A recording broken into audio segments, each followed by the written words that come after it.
On occasion, someone interested in becoming a Christian will say something like this: well, I'd quite like to become a Christian, but I'm afraid I can't keep it up.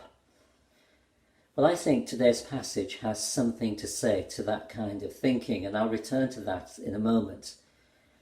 But over the next few Sundays, we're going to look at the first 6 chapters of the book of Daniel. And these are chapters full of great stories, magnificent tales of spiritual daring-do. Eugene Peterson, in his introduction to Daniel in the Message version of the Bible, writes like this: century after century, Daniel has shot adrenaline into the veins of God obedience and put backbone into God trust. The stories tell of souls living faithfully in obedience to God in a time of adversity. They nourish a commitment to integrity and perseverance right now. The stories keep us alert to what is at stake, day by day, hour by hour. Well, in the year 605 BC, the great Babylonian superpower invaded the little kingdom of Judah, and they deported a whole segment of the population.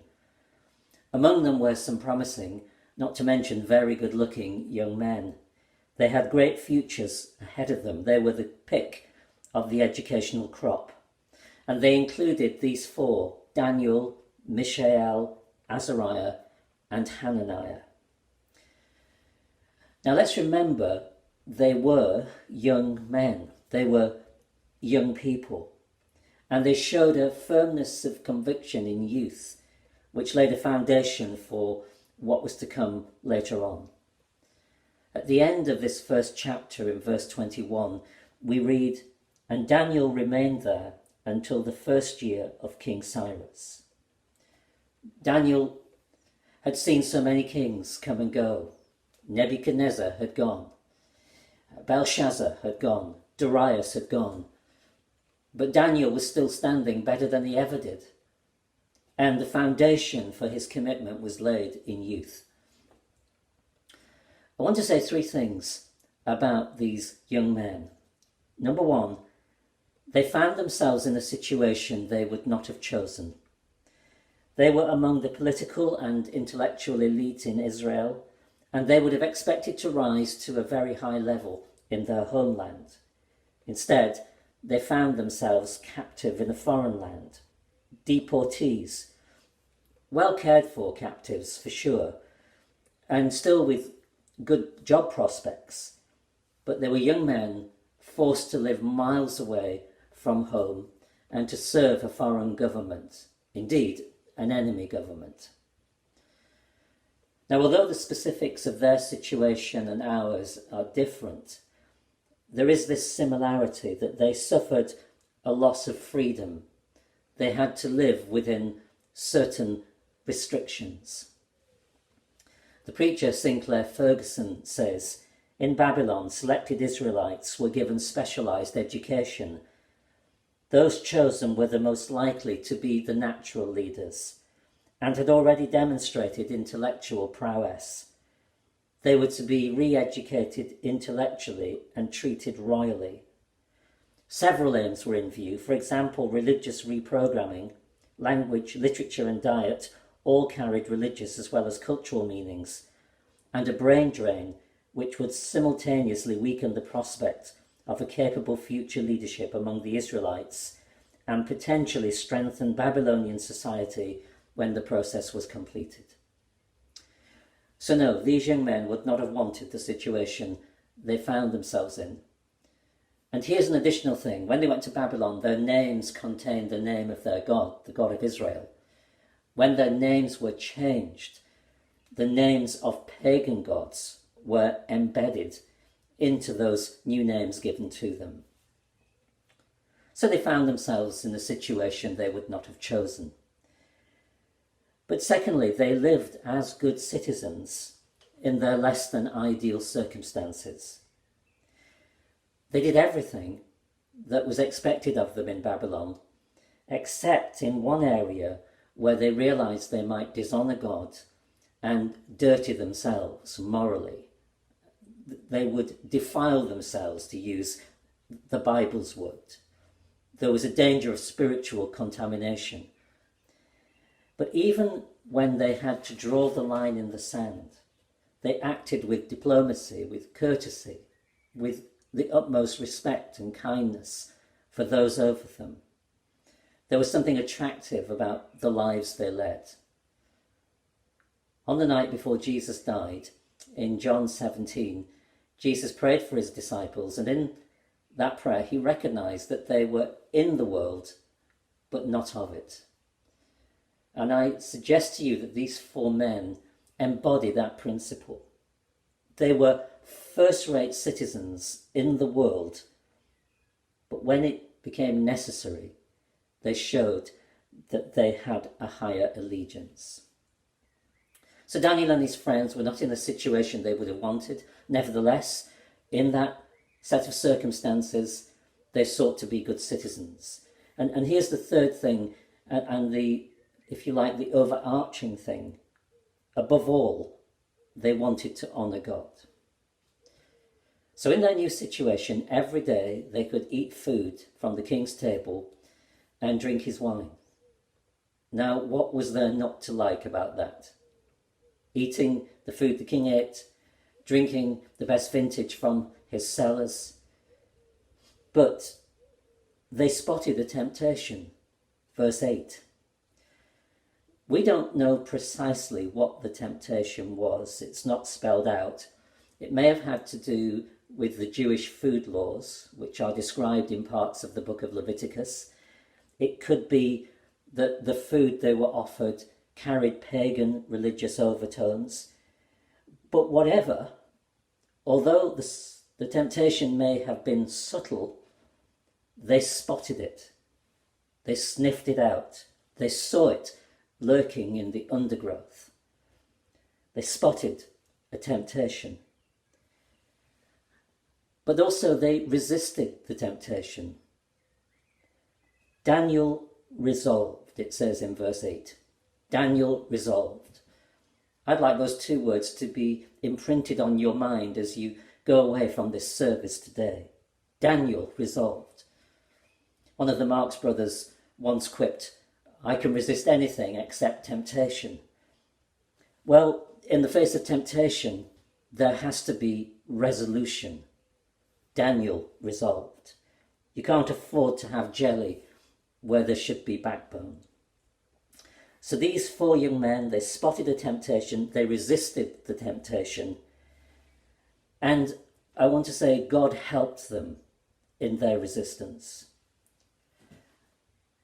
God will always help you to do the right thing if you want to do it. He will never ask anything of any of us that he won't also enable us to do. And he assisted Daniel by giving him favour with a certain official, verse 9.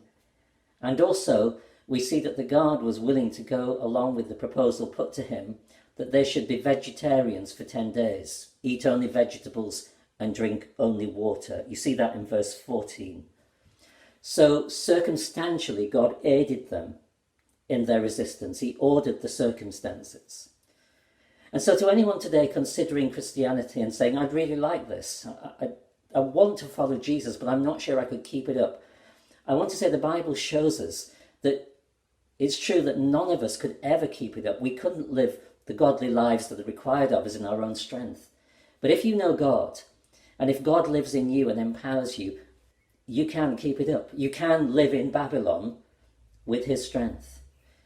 And it was said of Daniel by observers, in this man there is the spirit of the holy gods. Now, they didn't have that quite right in theological terms, but they spotted something in Daniel. They saw that there was a power about his life that enabled him to live differently. In Daniel, you see both the horizontal and the vertical perspectives on history. At a horizontal level, it's a story of Babylon defeating Israel. The Babylonians are the conquerors, and it doesn't look great. But from the vertical point of view, we see that God is in control. Verse 2 says, "And the Lord delivered Jehoiakim, king of Judah." Verse 9, "Now God had caused the official to show favour and sympathy to Daniel." And verse 17, "To these 4 young men God gave knowledge and understanding," and so on. Horizontal level, Babylon is in charge. From a vertical point of view, God is in control, and how we need to see that right now.